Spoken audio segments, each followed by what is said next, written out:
లడ్డూకి సంబంధించినంత వరకు చంద్రబాబు నాయుడు గారికి కానీ జగన్మోహన్ రెడ్డికి కానీ పవన్ కళ్యాణ్కి కానీ దీంట్లో సంబంధం ఉందని నేను అనుకోను. కానీ దీన్ని రాజకీయంగా చేయడం కోసం చంద్రబాబు నాయుడు గారు వచ్చి స్వయంగా ప్రెస్ మీట్లో చెప్పారు. చంద్రబాబు నాయుడు గారు చెప్పవలసిన అంశం కాదు. ఆయన కూడా ఎందుకు చెప్పుకుంటాడంటే గొడ్డు కొవ్వు, పంది కొవ్వు, ఇంకోటి ఏంటి చేప నూనె, ఈ మూడు కలిసి ఆయన ముందు ఏదో రిపోర్ట్ వచ్చింది. ఆ రిపోర్ట్ కూడా నెట్లో ఉంది. ఆ రిపోర్ట్ చూసి ఆయన ఇది మంచి పాయింట్, జగన్ని ఫినిష్ చేయడానికి మంచి పాయింట్ అనుకుంటాడు ఆయన చెప్పాడు. చెప్పింది కూడా రిపోర్ట్ వేసుకొని చెప్పాడు. ఆ రిపోర్ట్ రాకపోతే ఆయన రాడు. పవన్ కళ్యాణ్ గారు తర్వాత సనాతన ధర్మం, గుడిమెట్లు కడగడం ఇవన్నీ ఆయన చేశాడు. అది కాదని ఇంకోటి వచ్చింది. ఇంకో ఏ రిపోర్ట్ ఇది? కోర్టులో ఫైల్ చేసినటువంటి ఛార్జ్ షీట్లో రాసిన రిపోర్ట్. నేను అది చదివి వినిపించాను. ఆ చదివి వినిపించడంలో కూడా కొంచెం నీరసంగా ఉండి అసలు ముందు మాట చెప్పలేదు. నేను చెప్పాను, ఇంగ్లీష్లో చదివాను. దాని అర్థం చెప్పేంటి? In the absence of cholesterol, ఏమని రాశాడంటే in the absence of cholesterol ఇవి ట్రేస్ లార్డ్ కానీ ఫిష్ ఆయిల్ కానీ ఇవి ట్రేస్ అయ్యేటువంటి అవకాశం చాలా తక్కువ అని ఇచ్చాడు. In the absence of cholesterol అంటే అర్థం ఏంటి? అసలు కొవ్వే లేనప్పుడు అది గొడ్డుకోవా, పందికోవా, చేప నూనె అని చెప్పేసి కనిపెట్టడం అనేది చాలా కష్టం. అసలు కొవ్వే లేదు. ఇదంతా కూడా పామాయిలో ఇంకోటో కలిపి 400 పేజీల, సుమారు 400 ఉందనుకుంటాను ఛార్జ్ షీట్లో. కల్తీ అవ్వలేదని అక్కడ చెప్పలే, కల్తీ అయ్యింది. ఆ కల్తీ ఏంటి? అసలు నెయ్యలేదట, నెయ్యలాగా తయారు చేసేట. ఆ తయారు చేయడానికి నెయ్యి వాసన రావడానికి నీ దగ్గరికి వచ్చుకోన్నాడు. అది పెట్టారు ఛార్జ్ షీట్, చాలా డీటెయిల్గా వేశారు. అలాగే ఆ నెయ్యి ఎలాగా దానికి దాని ఏమంటారు ఫ్లేవరు, దానికి ముట్టుకోగానే నెయ్యిలా జిడ్డు తగలడానికి ఏదో ఒకటి వాడాలి. అదేమో కలకటాలో పలానా అప్పారావు వాడి దగ్గర కొన్నారు 210 కోట్లకి, వీడి దగ్గర 170 కోట్లకి ఇది కొన్నారు. ఇవన్నీ కూడా ఛార్జ్ షీట్లో రాశారు. రాసి ఇందులో కొవ్వు మాత్రం కలిపారు అన్నది లేదు అన్నారు. ఆ కొవ్వు కలిపారని లేదన్నదానికి నాకు కోపం వచ్చింది. ఆ తిట్లన్నీ సిబిఐ వాళ్ళకి చెందుతాయి, లేకపోతే ఆ రిపోర్ట్ ఇచ్చిన వాడికి చెందుతాయి. నేను ఎందుకు అన్నానంటే ఆ మాట నాకు పెద్ద ఉపశమనం వచ్చింది. నేను తిరుపతిలో ఎన్నిసార్లు గుండు చేయించుకున్నానో నాకు గుర్తులేదు. అన్నిసార్లు నేను తిరుపతి వెళ్ళినప్పుడల్లా ఆల్మోస్ట్ గుండు చేయించుకుంటాను. తిరుపతి లడ్డు అంటే ఈ మధ్య ఒక 30 ఏళ్ళ నుంచి ఆల్మోస్ట్ ఎవ్రీ వీక్ ఎవరో వాళ్ళకి పట్టుకొచ్చి ఇస్తుంటారు. తిరుపతి లడ్డు మాత్రం చాలా స్వార్థంగా వీలైనంత నేనే తినేసి పక్కన ఎవడంటే చిన్న మొక్క పెడుతుంటాను. ఆ లడ్డు మీరు కూడా చాలామంది అదే టేస్ట్, అది ఎవరో వదిలిపెట్టం. దానికి ఉన్నటువంటి నేను చిన్నప్పుడు నుంచి తింటున్నట్టు నాకేం పెద్ద టేస్ట్ మారినట్టు అనిపించలేదు. సరే, మొత్తానికి కల్తీ జరిగిందన్నారు. కల్తీ జరిగిందన్న దాని మీద మీరు సాటిస్ఫై అవ్వకుండా పందికోవు గొడుకోవు కలవలేదన్నారు. నా మీద కోపడిపోతే ఎలాగా అన్నమాట. అది చాలా రిలీఫ్. నాకే కాదు, వైసీపీ వాళ్ళకి చాలా రిలీఫ్. ఎందుకంటే ఎక్కడ పోతారు? గొడ్డుకోవు పందికోవు తీసుకొచ్చి కలిపేవాడు ఎవడ ఉంటాడండి? అసలు ఆలోచించండి. తిరుపతి పంచుతున్న వాళ్ళంతా హిందువులే కదా. తర్వాత ఆయన ఈ కెమికల్ అన్న దాంట్లో ఇది అవడానికి ఒక్కసారిగా గ్రాఫ్ గొడ్డుకోవు పందికోవు లేదనగానే పడిపోయిందేమో అని టాయిలెట్ క్లీన్ చేసే ఇవి అంటే అన్ని రకాల కోకోకోలా పెట్టి టాయిలెట్ క్లీన్ చేస్తున్నారు. ఈ మధ్య పురుగు మందు మానేసి థమ్సప్ కోకోకోలా చల్లుతున్నారని చెప్పి కూడా మనం వీడియోలు చూస్తున్నాం. అది తాగేవాళ్ళు ఎవడన్నా మానుతున్నాడా? దాంట్లో అది ఉంటుంది ఇది ఉంటుంది అనమాట. కానీ ఏదైనా తిరుపతి వెంకటేశ్వర స్వామి అంటే ఆ లెవెల్ మామూలు మిగతా గుడికి ఆ గుడికి ఉన్న లెవెల్ వేరు. ఆ గుడి ఎందుకంటే నేను అక్కడికి నార్త్ ఇండియా బ్యాచ్ తోటి 2-3 సార్లు వెళ్ళే అవకాశం వచ్చింది. అప్పుడు చూస్తే వాళ్ళు నార్త్ ఇండియన్స్ అయితే ఆశ్చర్యపోతారు. ఏంటి జనం ఏంటి రోజు కుంభమేళా జరుగుతుంది ఇక్కడ, రోజు ఇలాగే ఉంటారా అని. ఈ రోజు తక్కువ ఉన్నారా బాబు, రోజు ఎలా ఉంటుంది ఆఫీస్. ఒకసారి అయితే ఒక డెలిగేషన్కి వెళ్ళినప్పుడు ఆఫీస్లో కూర్చోబెట్టి చెప్పించాను, రోజు ఎంతమంది వస్తారు, ఎలా తెలుసుకుంటారు అన్నీ చెప్పి. ఆశ్చర్యం అసలు. ఏంటి లోపలికి వెళ్తే అసలు ఒక సెకండ్ ఉండనేవరు, నడు అలా చూసుకుంటూ వెనక్కి తోసుకుంటూ వచ్చేస్తారు. ఆ ఒక్క సెకండ్ కోసం 2 రోజులు 3 రోజులు క్యూలో ఉంటారు. అసలు ఎక్కడైనా నాకు తెలిసి అంటే నేను తిరిగి తక్కువ అనుకోండి, ప్రపంచంలో ఎక్కడ ఒక టెంపుల్లో ఒక డైటీకి ఈ టైప్ ఆఫ్ రిసెప్షన్ అసలు ఎక్కడ ఉండదు. ఎవరో వాళ్ళు మనం ఏదో వెళ్ళి కాగితం పెడతాం, సీఎం గారు బామర్దనయ్య అంటాడు ఒకడు ఎమ్మెల్యే గారు తమ్ముడు అంటాడు, ఒకడు నేనే ఎమ్మెల్యే అంటాడు, కద్దరు బట్టలు వేసుకుని వెళ్ళిపోతాడు, ఒకడు కండువా కప్పుకుని ఎలాగలా లోపల దూరడానికి ఎన్ని రకాల వక్రమాలను చేస్తాం ముందు వెళ్ళిపోయి దర్శనం చేసుకోవడానికి. కానీ మెయిన్ సీఎం జగద్గురువులు వెళ్ళే దారి దగ్గర ఒక బోర్డు ఉంటుంది. ఆ బోర్డు ఎవరు పడితే వెళ్ళడం లేదు, ఎగ్జిక్యూటివ్ ఆఫీసర్ కూడా వెళ్ళడం లేదనుకుంటాం, ఓన్లీ చైర్మన్ వెళ్ళొచ్చు మెయిన్ ద్వారం నుంచి. ఇలా అక్కడ బోర్డు ఉంటుంది, అంగవైకల్యం గలవారు ఇలా వెళ్ళిపోవచ్చు అని. అంగవైకల్యం వాడు ఎవడం ఉంటే వెంటనే వాడిని మెయిన్ గేట్లో వదిలేస్తాడు. మనం వెళ్ళాలనుకుంటే వెళ్ళిపోవచ్చుగా, లేకపోతే కాలు ఎలా కుంటుకుంటే నాకు ఈ కాలు లేదని ఎవడు ఒక్కడ వెళ్తాడా? ఒక్కడనే వెళ్తాడా? ఏం లోపలికి వెళ్ళి దేవుడు తదాస్తుంటాడేమో నాకు ఎందుకు రా బాబు. నిజంగా భయం అంటే అది ఎన్ని అబద్ధాలను ఆడేస్తాం. లోపలికి వెళ్ళడానికి ఇంకోటి పేరు మీద ఇస్తారు, అది పట్టుకుని వెళ్ళిపోతుంటారు, దొరికేస్తుంటారు, వాళ్ళ మీద కేసులుంటాయి. ఎవరిదో పేరు మీద లోపలికి వెళ్ళిపోవడం, లోపలికి వెళ్ళడానికి 2 లక్షలు టండే పొద్దున పూజకి, అన్ని రకాల ఫ్రాడ్లు జరుగుతాయి అక్కడ. దేవుడిని మోసం చేయడానికి మాత్రం ఎవరు సిద్ధపడ్డారు. అది డైరెక్ట్గా దేవుడికి తనకి ఉన్న సంబంధం. అది ఇదే మన ఈ మతాన్ని మెయిన్ పిల్లలు ఏంటంటే దైవం అనేటప్పటికి మనం చేయబుద్ధి దైవం ఏం చేస్తాడని. నేను ఇంకోసారి ఆశ్చర్యపోయాను. గురుదాస్ దాస్ గుప్తా కమ్యూనిస్టు, రోజు వాళ్ళు భౌతికవాదం, వాళ్ళు దేవుడిని నమ్మరు. ఆయనతో పాటు నారాయణ గారు, ఇంకొక ఆయన ఇంకో కమ్యూనిస్ట్ లీడర్ రావడం, ఆయన పెద్ద వాళ్ళు మీటింగ్లో అవుతున్నట్టు కింద పైన కనిపించారు. నాకు కనిపిస్తే అని అడిగాను, ఏంటిది మీరు అందరూ నాస్తికులందరూ వచ్చిందో జారైపోతున్నారా ఏంటని. అంటే గురుదాస్ గుప్తా చెప్పాడు. గురుదాస్ గుప్తా గారు నాకు బాగా తెలుసు, నన్ను చాలా బాగా అరుణ్ బాబు అని పిలిచేవాడు. ఆయన చెప్పాడు, ఇంత పెద్ద ఇంటర్నేషనల్గా ఇంత పెద్ద ప్రాముఖ్యత ఉన్నటువంటి ఈ ప్లేస్లో మేము కింద మీటింగ్కి వచ్చి ఇక్కడ రావని ఎలా అనుకున్నావు, నువ్వు ఇది చూడడానికి రావని ఎలా అనుకున్నావు. ఖచ్చితంగా this is the part of learning, నీకు తెలుసుకోవాలి ఎందుకు ఎంతమంది వస్తున్నారని. దాని గురించి వచ్చాము మేము. నాకు నిజంగా ఆశ్చర్యపోయింది, నిజంగా కరెక్ట్. పక్కన నారాయణ గారు నవ్వేశాడు, కానీ గురుదాస్ గుప్తా క్లియర్గా చెప్పాడు, ఇంత పెద్దది దీన్ని తెలుసుకోవాలి కదా మేము, this is the part of our culture.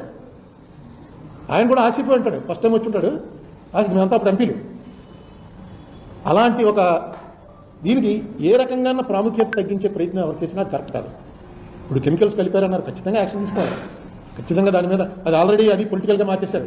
Chandrababu Naidu గారిది, జగన్మోహన్ రెడ్డి గారిది, ఈయన కలిపాడని ఆయన వాళ్ళ ఎవరికి సంబంధాలు ఉండవు. అంతా వేరే ఒక ఆర్గనైజేషన్, దాని చైర్మన్, దాని ఎగ్జిక్యూటివ్ ఆఫీసర్, దానికి సంబంధించిన ఆఫీసర్స్, నాకు తెలిసి దాదాపు 10,000 మంది పైన పనిచేస్తుంటారట. దాని బడ్జెట్ ఏంటి, ఆ గొడవ ఏంటి అసలు? అది వెంకటేశ్వర స్వామి నడుపుతున్నాడు తప్ప మామూలు వాళ్ళు ఎవరు నడపలేం.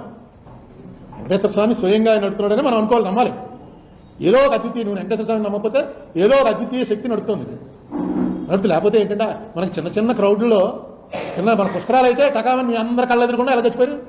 కుత్తిరే అక్కడ మెట్టుందన్న సంగతి తెలియకుండా ఓపెన్ చేశారు, టబటబటబా పడిపోయారు అంతే. అంత చచ్చిపోయేంత క్రౌడ్ కూడా లేదు, తోపిడిలో చచ్చిపోయారు. ఆ రోజు ప్లాస్టిక్ బాటిల్లో వాటర్ కనుక అలౌ చేస్తుంటే మీరే బతికించారు చాలా మందిని. ఎవరినో ఇద్దరు బతికించారు కూడా, పక్కన తీసుకెళ్ళి అంటే నీళ్ళు పట్టి. కానీ నీళ్లు ప్లాస్టిక్ బాటిల్లో తేకూడదు అన్నారు. దాంతో అందరి దగ్గర లేక ప్రతి వాడి చేతిలో బాటిల్ ఉన్నాను. వాటర్ ప్లాంట్ ఎత్తితే ఏం జరిగినా నేను స్వయంగా తిరుపతి కొండ మీద తొక్కిళ్ళలో యాక్సిడెంట్ జరిగింది, హాస్పిటల్ తీసుకెళ్లారని నేనైతే వెళ్ళా. మీరు ఎవరైనా ఉన్నారా? ఇంటే ఎక్కడైనా జరిగి ఉండొచ్చు. కింద ఇవన్నీ ఇలాంటివే పుష్కరాలు సడన్గా గేట్లు తీయడం. తిరుపతి వెంకటేశ్వర స్వామి దగ్గర, ఎందుకంటే ఇవాళ మీరు చూస్తున్నారు క్యూ కాంప్లెక్స్లు, భోజనాలు చేయటాలు, లోపల 2 రోజులు ఉన్నారు, 2 రోజులకి భోజనాలు ఇస్తారు, కాఫీలు ఇస్తారు, ఇవన్నీ జరుగుతుంటాయి. కానీ మేము వెళ్ళినప్పుడు ఫస్ట్ నుంచి నేను వెళ్తున్నా, నాకు 8వ ఏటో ఇప్పుడు ఫస్ట్ గుర్తు నాకు వెళ్ళింది. అంత ముందు గుర్తు తెలియకుండా ఎప్పుడు వెళ్ళామో తెలియదు. కానీ అప్పుడు నేను చూస్తున్నాను కళ్ళ ముందే ఇవన్నీ కట్టారు. అంత ముందు వేలు లేవు, క్యూలో నిలబడ్డా మామూలు మిగతా గుళ్ళలాగా రోజుకి 5,000 మంది 10,000 మంది ఉండేవారు అంతే. అప్పుడు కూడా ఎప్పుడు జరిగినట్టుగా నాకైతే తెలియదు. అటువంటి ఒక ప్రధానమైనటువంటి ప్రాధాన్యత సంతరించుకున్నటువంటి మనకి ఎసెట్గా దీని గురించి ఆ రోజుల్లో మద్రాసుతో మనకి చాలా గొడవలు అయ్యాయి. తిరుపతి ఎలా ఇస్తారు మీరు, దాని పేరే తిరుపతి, తిరు అంటే అది మద్రాసు మాట, అది ఇవ్వడానికి తిరువాన్కూరు ఉంది, తిరుచినాపల్లి ఉంది, అలాగే తిరుపతిని వాళ్ళు గొడవ చేశారు. చేసినప్పటికీ ఆ రోజు చెన్నై వదిలేస్తున్నాం అన్న కారణం ఉండొచ్చు, చెన్నై వదిలేస్తున్నాం అన్న కారణం ఏదో కారణం మీద తిరుపతి అనేది మనకి భగవత్ శక్తి వల్లే వచ్చింది అనుకుంటాను నేను. ఆ వెంకటేశ్వర స్వామి కూడా హాస్పిటల్స్ పెట్టారు, కాలేజీలు పెట్టారు, యూనివర్సిటీలు పెట్టారు. ఆ వస్తున్నటువంటి డబ్బంతా కూడా అనేక మందిని జీవనోపాధి కల్పించే పరిస్థితిలో వచ్చింది. దాని మీద ఏం జరిగినా కరెక్ట్గా చర్యలు తీసుకోవాలి. నేనేంటంటే గొడ్డుకోవు పందికోవు అనేటప్పటికి ఒక్కసారిగా మనకు వాటి మీద ఉన్నటువంటి మెయిన్ గొడ్డు మాంసం అనగానే విపరీతమైనటువంటి ఒక ఎలర్జీ ఉంది. అది తరతరాలుగా మనకు వచ్చేస్తుంది, జెనెటిక్గా వచ్చేసింది. ఆవులను చంపుతాడు అనేటప్పుడు మనకు తెలియకుండానే మనమేం బీజేపీ వాళ్ళో లేకపోతే గో సంరక్షణ సమితో ఆర్ఎస్ఎస్ హిందుత్వ ఏం అవ్వకలా, అది పార్ట్ ఆఫ్ అవర్ లైఫ్ అయిపోయింది. దాన్ని తీసుకొచ్చి వాడడం చాలా తప్పు. ఏదైనా ఎవరిది తప్పు లేదని నేను అనలేదండి. చంద్రబాబు నాయుడు గారితో, జగన్తో, పవన్ కళ్యాణ్ వీళ్ళెవరో చేశారంటే అది కరెక్ట్ కాదు, పొలిటికల్ చేసేస్తారు. పొలిటికల్గా చేసిన ఏ కేసులో కూడా ఎవరికి శిక్షలు పడవు, కేసు నడవదు. యాక్చువల్గా కన్సర్న్ ఆఫీసర్ ఎవరు ఎలా టెస్టులు చేస్తారు, ఆ టెస్టులు చేసేటప్పుడు ఎంత ఇలా కెమికల్స్ వస్తే పట్టుకోవడానికి లేదా మీ దగ్గర మెషినరీ, లేకపోతే మెషినరీ ఎందుకు తెప్పించలేదు, ఎన్నేళ్ల నుంచి జరుగుతుంది. చేసిన వాళ్ళు ఎవరు, వాళ్ళకి మళ్ళీ మళ్ళీ ఎలా ఇచ్చారు. ఇప్పుడు ఆల్రెడీ 2 కోట్ల లడ్డూలు వచ్చేసాయని, అయోధ్యకు పంపిన లడ్డూలు కూడా జంతు కొవ్వు లడ్డూలే అని, అబ్బాయి అయోధ్యకు పంపిన ఈ నూనె కాదని ఒకళ్ళు, ఈ నెయ్యి కాదని. అన్నీ ఇప్పుడు పొలిటికల్ అయ్యేటప్పటికి అనవసరమైనటువంటి ఇంపార్టెన్స్ వచ్చి ఎక్కడ ఇంపార్టెన్స్ ఉండాలో అక్కడ ఇంపార్టెన్స్ పోతుంది. దీన్ని మామూలు ఖచ్చితంగా సిబిఐ వాళ్ళు ఏదైతే కోర్టులో వేశారో అది కూడా సుప్రీంకోర్టు వారి సలహా మేరకు వేశారు. వాళ్ళు ఏదైతే వేశారో దాని మీద కేసు నడవనివ్వండి. దాని మీద ఎవరెవరిని సస్పెండ్ చేయాలి, ఎవరెవరు ఇలా కాకుండా ఉండడానికి ఏం చేయాలి అది ఆలోచించేయండి. దీని పాలిటిక్స్ పక్కన పెట్టి అక్కడ ఒక కమిటీ ఉంది, చైర్మన్ ఉన్నాడు, ఎక్స్పర్ట్లు ఉన్నారు, వీళ్ళందరూ ఇప్పుడు ఆయన ఎవడు అనిల్ సింఘాల్ని అరెస్ట్ చేశారన్నారు. పేపర్లో చూసిందే. నాకు తెలియదు అనిల్ సింఘాల్ని ఇక్కడి నుంచి వెళ్ళిపోయిన తర్వాత నేను ఎంపీ అయిపోయిన తర్వాత మళ్ళీ ఎప్పుడు టచ్లో లేను. కానీ నాకు తెలిసి అనిల్ సింఘాల్ అనేవాడు దైవభక్తుడు, కరప్ట్ అని నేను ఎప్పుడు వినలేదు. మన కలెక్టర్ చేశాడు, కలెక్టర్ చేసినప్పుడు కూడా మంచి పేరుతోనే వెళ్ళాడు, ఆయన చెడ్డ పేరుతో వెళ్ళలేదు. మరి అనిల్ సింఘాల్ అంటే ఎవరో ఒక ఆఫీసర్ని బలయ్యారు కాబట్టి ఈయన వేసారు అన్నట్టుగా పేపర్లో, కొన్ని పేపర్లు ఎలా వస్తున్నాయి, కొన్ని పేపర్లు ఎలా వస్తున్నాయి నాకు అర్థం అవట్లేదు. ఏ పేపర్ చదవాలో ఏ పేపర్ నమ్మాలో తెలియని పరిస్థితిలో ఉంది ఈ పార్టీ పేపర్లో, ఆ పార్టీ పేపర్లో. బట్ ఇవన్నీ కూడా కరెక్ట్గా జరగాలి అంటే పొలిటికల్ ఇంటర్ఫీరెన్స్ తప్పించి అలాగే సిబిఐ ఆల్రెడీ టేక్అవుట్. సిబిఐ మీద నాకు ఇప్పటికీ కూడా నమ్మకం ఉంది. ఎందుకంటే ఆ సిస్టంలోకి ఇప్పటివరకు సిస్టమ్ని మిస్యూజ్ చేస్తున్నారు, కానీ అంటే పెట్టనవసరం లేని వాళ్ళ మీద కేసులు పెట్టడం అలాంటి వాటి మీద మిస్యూజ్ చేస్తున్నారు. కానీ ఆ మిస్యూజ్ చేయబడినటువంటి కేసుల్లో కన్విక్షన్ వచ్చినట్టుగా నేను ఇప్పటివరకు ఇలా మిస్యూజ్ చేసి వీడిని లోపల పెట్టి అల్లరి చేయడానికే తప్ప. ఇప్పుడు అంబటి రాంబాబు కేసు ఉంది, అంబటి రాంబాబు కేసే కాదు, అది దాంట్లో తిట్టాడు, బూతులు తిట్టాడు అని చెప్పి తీసుకెళ్లి జైల్లో పెట్టడం అనేది నేను వినలేదు. బూతులు తిరిగితే దానికి క్రిమినల్ డెఫినేషన్ ఇచ్చు, 4 వాయిదాలు నడిపి 4 వాయిదాల తర్వాత శిక్షించచ్చు. మీకు వెళ్ళు ఈ కోర్టు లేచే వరకు నిన్ను నిలబెట్టి ఉంచండి, తని తప్పుగా మాట్లాడాడు అలాంటివి అనొచ్చు. కానీ డైరెక్ట్గా మా అది సీఎం గారు తల్లిని అన్నాడు, ఇలా అన్నాడు, అందుకని చేశామని వాళ్ళే చెప్పేస్తున్నారు. మనకు ఉన్నటువంటి చట్టం ప్రకారం ఎంత పెద్దవాడైనా, అంబానీ గారి తల్లి అయినా, మా తల్లి అయినా, మీ తల్లి అయినా ఒకటే status in the eyes of the law. డైరెక్ట్గా అలా చెప్తున్నారో నాకు అర్థం అవట్లేదు. ఇది వెంజెన్స్ పాలిటిక్స్. ఆయన వాడాడు ఇన్ని. చంద్రబాబు నాయుడు జైల్లో పెట్టినప్పుడు సిద్ధార్థ లోద్రా వచ్చి పదం వాడాడు, రెజీమ్ రివెంజ్ అన్నాడు.